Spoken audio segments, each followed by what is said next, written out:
கோவில்பட்டியில் வருகின்ற மே 5ஆம் தேதி நடைபெறுகின்ற தமிழ்நாடு வியாபாரிகள் சங்க பேரவையின் 43வது வணிகர் தின மாநாட்டிற்கு கால்நட்டு விழா நடைபெற்றது. தமிழ்நாடு வியாபாரிகள் சங்க பேரவையின் 43வது வணிகர் தின மாநாடு வருகின்ற மே 5ஆம் தேதி கோவில்பட்டி SSTM கல்லூரி வளாகத்தில் நடைபெறுகிறது. இம்மாநாட்டிற்கான கால் நாட்டு விழா நடைபெற்றது. விழாவிற்கு மாநில தலைவர் முத்துக்குமார் தலைமை வகித்தார். பொதுச் செயலாளர் ராஜா, பொருளாளர் பொன்னுசாமி ஆகியோர் முன்னிலை வகித்தனர்.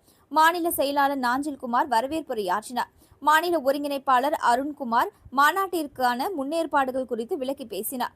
இதில் மாநில செயலாளர் வேதநாயகம், மாநில துணைத் தலைவர் ராம்பாண்டியன், கொள்கை பரப்பு செயலாளர் ஜெயபிரகாஷ், இளைஞரணி தலைவர் ஜெயபாலன், துணை செயலாளர் மணிகண்டன், கோவை மண்டல தலைவர் சுதர்சன், நெல்லை மண்டல தலைவர் ராஜசேகரன், மதுரை மண்டல தலைவர் மைக்கேல் ராஜ், காஞ்சி மண்டல தலைவர் சீனிபாண்டி, சென்னை மண்டல தலைவர் ஆண்டனி பீட்டர், தூத்துக்குடி மத்திய மாவட்ட சதீஷ், நெல்லை புறநகர் கதிரவன் ரோஜ், மாநில நிர்வாக குழு உறுப்பினர் தமிழரசன், தூத்துக்குடி வடக்கு மாவட்ட செயலாளர் பாலமுருகன் மற்றும் நிர்வாகிகள் ஜாகீர் உசேன், மாரிமுத்துக்குமார், ஜெகன், மாரியப்பன், செல்வம் உள்ளிட்ட நிர்வாகிகள் பலர் கலந்து கொண்டனர்.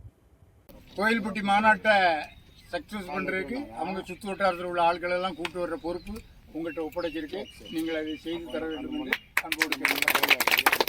அப்புறம்